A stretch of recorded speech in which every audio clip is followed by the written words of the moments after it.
Bismillahirrahmanirrahim. Assalamualaikum warahmatullahi wabarakatuh. Dan selamat sejahtera. Bertemu lagi saya Zaza. Jadi Zaza berada di sini. Okey, Zaza nak minum air di petang-petang, waktu petang. Dan kita tanya pada owner ni apa yang special di sini. Dibuka pukul berapa, ditutup pukul berapa. Jom. Okey, Assalamualaikum. Waalaikumsalam. Tumpang tanya. Ya. Ni apakah nama gerai ni? Kedai kami nama Dua Jiwa. Dua Jiwa. Apa yang menarik? Apa yang dijual? Kami jual es jeruk daripada Indonesia yang viral dekat Indon tu. Es jeruk tu maksudnya kami menggunakan buah limau madu. Kami ada dua jenis limau. Kami ada buah limau madu dengan buah orange biasa. Inilah yang specialnya? Ya, yang specialnya buah limau madu ni yang kami panggil es jeruk. Jadinya kalau kata orang datang best seller kat sini, ada yang minat orange tapi kebanyakannya lagi suka limau madu lah sebab limau madu ni dia manis-manis masam sikit, tak semasam orange biasa. Selain tu berniaga apa tu? Kami ada kopi juga, ada matcha tapi hari ni matcha tak buka sebab dia tak berapa sihat. Kami ada dua ni lah, satu lagi dia memang special buat matcha saja. Kalau kami ada kopi, ada orange, ada coklat.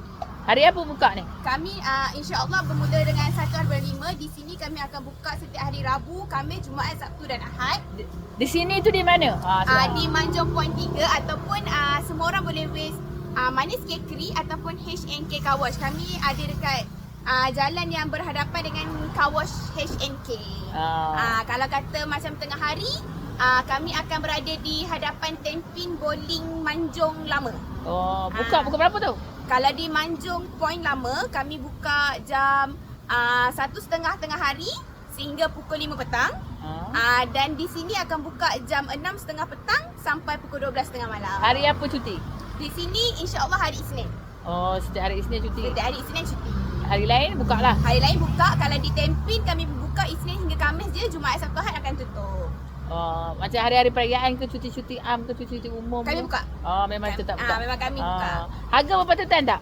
InsyaAllah. Kalau yang tak ada gula bermula daripada harga RM7. Yang ada gula RM8. Yang bercampur-campur ada kami buat macam es rabus tu RM10. Jadi siap kalau nak minum sini boleh ada tempat duduk dia kan? Ada tempat duduk juga. Boleh tengok kat sana dia sediakan tempat duduk. Boleh duduk kat sini sambil mengambil udara. Kat situ. Okey. Resepi dia memang daripada Indonesia ke macam mana? Tak adalah namanya. Nama buah je. Nama. Sebab dekat Indon memang kami dekat sana memang pernah pergi dan tengoklah ada orang jual tu menggunakan hand press ni dan nama tu es jeruk. Okey. Ini gerai dia. Ada TikTok ke? Ada TikTok, boleh follow TikTok kami Dua.jiwa, dekat Instagram pun Dua.jiwa juga. Kalau dekat TikTok ada nombor phone. Jadinya kalau mana yang nak order pick up ataupun order catering kalau boleh hantar ke rumah ke apa ke? Setakat ni tak ada lagi COD. InsyaAllah bermula bulan depan kami akan ada COD. Okey. Okey, terima kasih. Terima kasih. Okey, sama. Okeylah kepada anda semua, jangan lupa datang kepada Dua Jiwa yang banyaklah menu dia juga. Makanan tak jual ya? Jual air saja. Ada air. Makanan apa yang dijual? Kami ada pasta, ada Indomie, ada Maggi Curry, ada keropok leko, ori daripada Terengganu. Ada kentang goreng, ada wedges, snack-snack untuk yang ringan-ringan pun kami ada juga. Maknanya kalau petang-petang ke rasa-rasa nak makan ke, boleh. Boleh datang kemari. Okeylah, terima kasih. Terima kasih okey. sudah datang. Okeylah.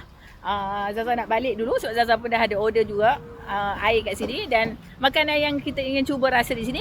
Okeylah, kita jumpa di video seterusnya. Jangan lupa untuk subscribe, like, share, komen YouTube kami. Kita tak selalu.